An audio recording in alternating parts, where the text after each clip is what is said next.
Hello guys, അപ്പോൾ ഞാൻ ഈ ഒരു സ്റ്റാർ എങ്ങനെയാണ് ഉണ്ടാക്കിയെന്ന് സ്റ്റെപ്പ് ബൈ സ്റ്റെപ്പായിട്ട് നിങ്ങൾക്ക് പറഞ്ഞു തരാം കേട്ടോ. അപ്പോൾ ഈ വീഡിയോ ഇഷ്ടപ്പെട്ട ഒരു ലൈക്ക് തരണേ. ഞാൻ ഓൾറെഡി ഇതിൻ്റെ ഒരു മിനി വെർഷൻ ഉണ്ടാക്കിയിട്ടുണ്ടായിരുന്നു. പക്ഷേ ഫസ്റ്റ് ടൈമാണ് കേട്ടോ ഞാൻ ഇതുപോലുള്ള ക്രാഫ്റ്റും കാര്യങ്ങളൊക്കെ ചെയ്യുന്നത്. അതുകൊണ്ട് ഇതിൻ്റെ ഫൈനൽ ലുക്ക് എങ്ങനെയാവുമെന്ന് എനിക്ക് യാതൊരു പിടിയില്ല. അപ്പോൾ അതിൻ്റെ ഒരു ടെൻഷൻ എനിക്കുണ്ടെങ്കിലും നമുക്ക് ട്രൈ ചെയ്ത് നോക്കാം. ഇതുണ്ട് ഞാൻ ഉണ്ടാക്കിയ ഒരു മിനി വെർഷൻ എന്ന് പറയുന്നത് നോർമൽ പെയിൻറ്റിങ് ചെയ്യുന്ന പേപ്പറിലായിരുന്നു ഇത് ഉണ്ടാക്കിയത്. ഇതൊരു വലിയ ഗിഫ്റ്റ് പേപ്പർ ആയിരുന്നു കേട്ടോ. ഞാൻ ഇതിൻ്റെ ഹാഫ് പോർഷൻ കട്ട് ചെയ്ത് മാറ്റിയിട്ടുണ്ട്. ഇത്രയും ഭാഗം മതി നമുക്ക്. ഇത് തന്നെ നമുക്ക് ഇനി 2 ഷീറ്റാക്കി മാറ്റണം. സോ ഇതുപോലെ ഒന്ന് കറക്റ്റ് അളവിന് ഫോൾഡ് ചെയ്തിട്ട് ഒന്ന് കട്ട് ചെയ്തെടുക്കാം കേട്ടോ. അപ്പോൾ നമ്മളിത് കട്ട് ചെയ്ത് 2 ഷീറ്റാക്കി എടുത്തിട്ടുണ്ട്. ഇനി ഇതിൻ്റെ നീളവും വീതിയും ഒരേ അളവിന് വരണം. ഞാൻ ഇപ്പോൾ ഫസ്റ്റ് ഇതിൻ്റെ വീതി എത്ര ഉണ്ടെന്നാണ് കേട്ടോ അളന്ന് നോക്കുന്നത്. ഇത് മൊത്തം ഒരു 33 സെൻറ്റിമീറ്റർ ഉണ്ടായിരുന്നു ഇതിൻ്റെ വീതി എന്ന് പറയുന്നത്. സോ അതേ അളവ് തന്നെ നമുക്കിനി നീളത്തിലും ആക്കിയെടുക്കണം. ഇതുപോലെ ഒന്ന് മടക്കി കൊടുത്തതിന് ശേഷം ഒന്ന് കട്ട് ചെയ്തെടുക്കാവേ. ഇത് നമ്മളിപ്പോൾ കട്ട് ചെയ്തെടുത്തിട്ടുണ്ട്. അതുപോലെ തന്നെ ഈ ഒരു ഷീറ്റും നീളവും വീതിയും എല്ലാം ഒരേ അളവിലാക്കിയിട്ടൊന്ന് കട്ട് ചെയ്തെടുക്കാം കേട്ടോ. 2 ഷീറ്റും ഇപ്പോൾ ഒരേ അളവിൽ കട്ട് ചെയ്തെടുത്തിട്ടുണ്ട് കേട്ടോ. ഇനി ഈ ഒരു ഭാഗം ഇതേപോലെ ഒന്ന് മടക്കി കൊടുക്കാം കേട്ടോ. കറക്റ്റ് അളവിന് മടക്കി കൊടുക്കണം. ഞാൻ ഇത് കട്ട് ചെയ്ത സമയത്ത് ചെറിയ കയറ്റിറക്കം വന്നിട്ടുണ്ടായിരുന്നു. അതുകൊണ്ട് തന്നെ ആവശ്യമില്ലാത്ത ഭാഗമെല്ലാം ഞാൻ വെട്ടി ക്ലീൻ ആക്കിയിട്ടുണ്ട് കേട്ടോ. ഇനി ഈ ഒരു ഷീറ്റ് ഇതേപോലെ 2 സൈഡിലും കറക്റ്റ് അളവിന് വെച്ച് ഒന്ന് മടക്കി കൊടുക്കാം കേട്ടോ. അതുപോലെ തന്നെ ഈ ഒരു കോണിൽ നിന്നും 2 ഭാഗവും മടക്കി കൊടുക്കാം കേട്ടോ.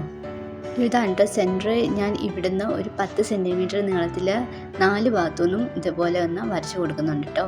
ഇപ്പോൾ വരച്ചെടുത്തിട്ടുണ്ട്. ഇനി ഈ വരച്ച ഭാഗവും ഓരോന്ന് വെച്ച് കട്ട് ചെയ്തെടുക്കാം കേട്ടോ. ഇപ്പം നമ്മൾ കട്ട് ചെയ്തെടുത്തിട്ടുണ്ട്. ഇനി ഒരേ അളവിന് ഇതുപോലെ ഒരു കോൺ ഷേപ്പിലായിട്ട് എല്ലാ ഭാഗവും ഒന്ന് മടക്കിയെടുക്കണം. നമ്മളിതിപ്പോൾ മടക്കിയെല്ലാം എടുത്തിട്ടുണ്ട്. ഇനി ഇതേപോലെ ഒരു സൈഡിലായിട്ട് നന്നായിട്ട് പശയൊന്ന് തേച്ച് കൊടുക്കുക. എന്നിട്ട് കൈവച്ച് തന്നെ ഞാനിപ്പോൾ ഒന്ന് നന്നായിട്ട് ബ്ലെൻഡ് ചെയ്ത് കൊടുക്കുന്നുണ്ട്. ഇപ്പോൾ തൊട്ടാണ്ട് എനിക്ക് ശരിക്കും പണി കിട്ടിയത്. ഞാൻ എടുത്തിട്ടുണ്ടായിരുന്ന പേപ്പറിന് ഒട്ടും കട്ടിയില്ലായിരുന്നു. അതുകൊണ്ട് തന്നെ പശയൊക്കെ തേച്ച് കഴിഞ്ഞപ്പോൾ എനിക്ക് ഒട്ടിക്കാനായിട്ട് നല്ല ബുദ്ധിമുട്ടുണ്ടായിരുന്നു കേട്ടോ. നിങ്ങൾ എന്തായാലും ഉണ്ടാക്കി നോക്കുന്ന സമയത്ത് നല്ല രീതിയിലുള്ള കട്ടിയുള്ള പേപ്പർ എടുക്കാനായിട്ട് ശ്രമിക്കും കേട്ടോ.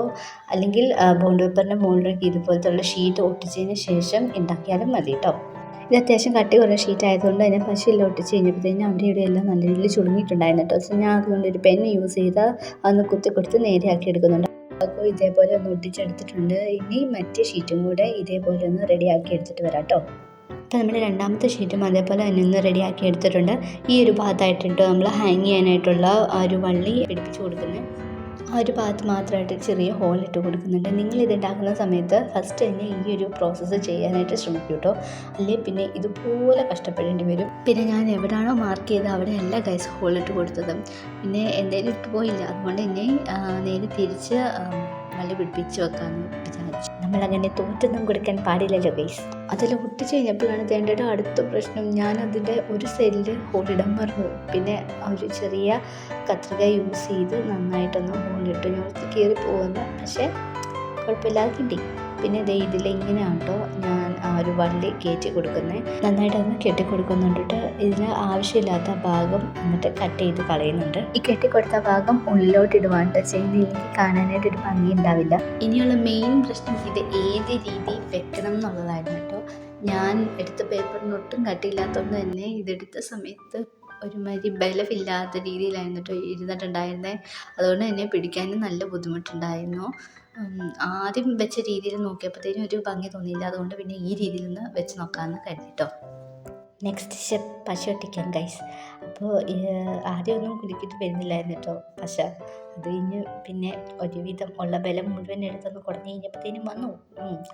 ഈ ഒരു സൈഡിൽ കൂടെ ഇങ്ങനെ ഒട്ടിച്ച് കൊടുക്കുന്നുണ്ട്. ഇതാണ് ഒരു സാധനം വെക്കേണ്ടടുത്ത് വെച്ചില്ലെങ്കിൽ ഇത് ഇങ്ങനെ ഇരിക്കും എന്ന് പറയുന്ന പോലെ. ഒട്ടിക്കേണ്ടടുത്തല്ല ഒട്ടിച്ചു കൊടുത്തത്. അതുകൊണ്ട് തന്നെ പിന്നീട് ഇത് ഒന്നും കൂടെ മാറ്റിയിട്ട് ഈ ഒരു സൈഡിലായിട്ട് ഞാൻ പശ തേച്ച് കൊടുക്കുന്നുണ്ട് കേട്ടോ. അതും കുറച്ച് കൂടിപ്പോയെന്ന് തോന്നുന്നു. കുഴപ്പമില്ല, എന്തോന്ന് ഉണങ്ങി വരുമ്പോഴത്തേനും സെറ്റ് ആവും കേട്ടോ. എനിക്ക് തുടങ്ങി വരുന്നവരെ നിൽക്കാൻ ക്ഷമയില്ലാത്തത് കൊണ്ട് തന്നെ ഒരു ഹീറ്റർ വെച്ചിട്ടാണ് കേട്ടോ ഉണക്കിയെടുക്കുന്നത്. ഇതിൻ്റെ ഈ ഒരു എയർ ഉള്ളിലോട്ട് കയറുന്നതുകൊണ്ട് തന്നെ അത് നല്ല രീതിയിൽ ഒന്ന് വീർത്ത് വരുന്നുണ്ടായിരുന്നു. അപ്പോൾ അത് ഷേപ്പ് ആക്കി എടുക്കാനായിട്ട് കുറച്ച് എളുപ്പമായിരുന്നു. പിന്നെ ഒരു ഭാഗം ചെയ്ത് കഴിഞ്ഞ് തിരിച്ചെടുത്തപ്പോഴത്തേക്കിനും അടുത്ത ഭാഗം ഇതിൻ്റെ ചമ്മന്തി പോലെ ആയിട്ടുണ്ടായിരുന്നു കേട്ടോ. അത് കട്ടിയില്ലാത്ത പേപ്പർ ആയതുകൊണ്ടാണ്. സോ വീണ്ടും പറയുകയാണ്, നിങ്ങൾ യൂസ് ചെയ്യുന്ന സമയത്ത് അത്യാവശ്യം നല്ല കട്ടിയുള്ള പേപ്പർ എടുക്കാനായിട്ട് ശ്രമിക്കും കേട്ടോ.